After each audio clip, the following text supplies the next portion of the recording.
Kojo's beginnings were as humble as they come.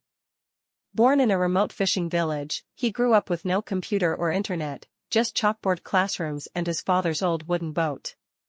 At night, he devoured second-hand books by lantern light, teaching himself math and engineering concepts from musty textbooks.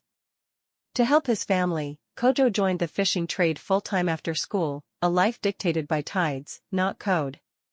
For Kojo Mensah, 32, the day starts at dawn on these waters, but his dreams ignite when the sun sets.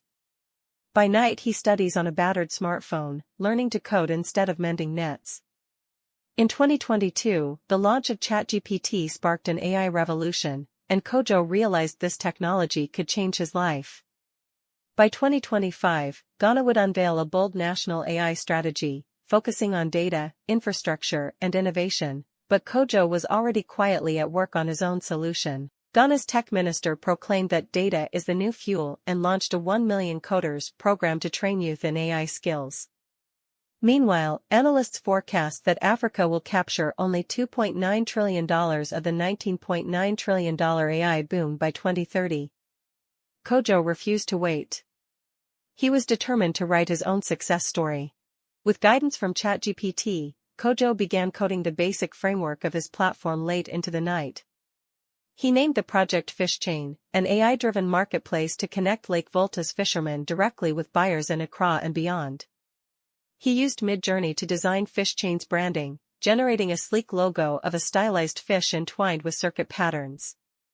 For marketing, Kojo leveraged 11 Labs to produce a radio commercial. He fed the AI a sample Ghanaian accent voice and it churned out a warm, friendly announcer clip in Twi, promoting FishChain on local radio. In weeks, what started as a side project became a working prototype.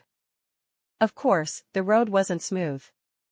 At one point, OpenAI changed its pricing and Kojo's ChatGPT API access was throttled, causing unexpected downtime for FishChain's smart features.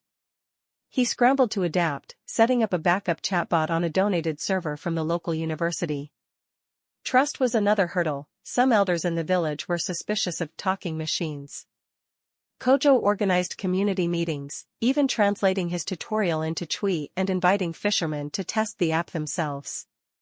Each challenge, however, made FishChain more robust and deeply rooted in the community it served. But wait, what does it really mean to say Kojo outsmarted AI? Well, he didn't outcode it. He didn't beat it at chess.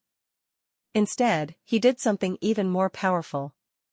He turned AI into his partner, not his replacement. While the rest of the world debated whether AI would take jobs or destroy industries, Kojo had a different plan. He used ChatGPT, Midjourney, and 11 Labs, tools made thousands of miles away, to solve problems right in his village.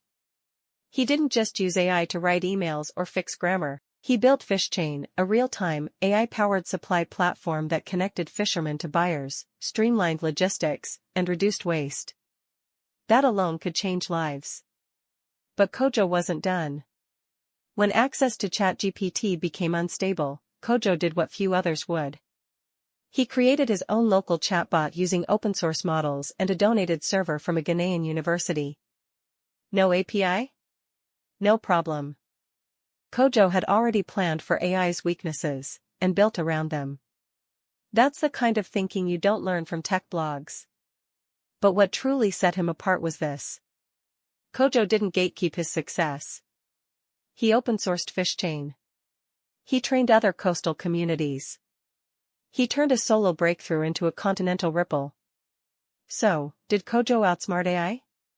Absolutely, not by fighting it, but by understanding it, mastering it, and using it to uplift others. In a world racing to replace humans with AI, Kojo reminded us of something important. The smartest thing you can do with AI is to stay human,